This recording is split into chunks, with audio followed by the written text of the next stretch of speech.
ইসলামী সহ কোন দলের প্রার্থীদের উপরে হামলা করা না হয়, অন্য দল যারা আছেন আমি নাম বলি না, কেউ বলতে পারবে না যে আমার দলের মন্ত্রী এমপিরা ট্যাক্স ফ্রি গাড়ি নেবে না, স্বল্প মূল্যের প্লট নেবে না, ফ্ল্যাট নেবে না। আমাদের আমিরে জামাত বলেছেন উন্নয়নের জন্য সরকার অর্থ বরাদ্দ দেয়, রাস্তাঘাট, ব্রিজ, কালভার্ট, বিদ্যুৎ, সুপেয় পানির ব্যবস্থা, উন্নয়নের স্কুল কলেজের টাকা সরকার দেবে।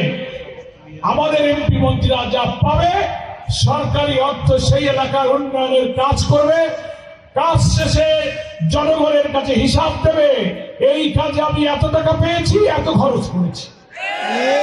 এই কথা কোন দলের নেতা বলতে পারবে না। এই কারণে এই কথা যদি কোন দলের নেতা বলে তাহলে তার দলের এমপি মন্ত্রীর জন্য যারা বসে আছে ভোট করতেছে।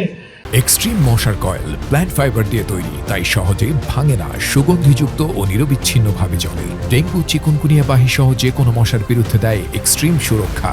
তারা আর দলে থাকবে না, তারা বলবে যে দলই তো করে এগুলো পাওয়ার জন্য, তাই যদি না পাই তো দল করে লাভ কি? নাকি বলেন? আমরা এগুলো পাওয়ার জন্য দল করি না, আমরা আল্লাহকে পাওয়ার জন্য কাজ করি। মানুষের সেবার মাধ্যমে আল্লাহকে পাওয়া যায়, কি বলেন ঠিক কিনা?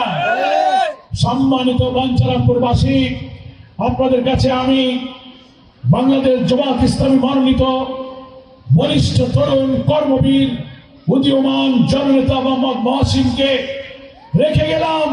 দাঁড়িপাল্লায় ভোট দিয়ে 12ই ফেব্রুয়ারিতে বিজয়ের মালা দিয়ে তাকে আপনারা বিজয়ী করবেন ইনশাআল্লাহ। আর যেন জামাত ইসলামী সহ কোন দলের প্রার্থীদের উপরে হামলা করা না হয়, সেটা নিশ্চিত না করলে দেশ যদি সহিংস হয়ে ওঠে এই নির্বাচন নিরপেক্ষ হবে না।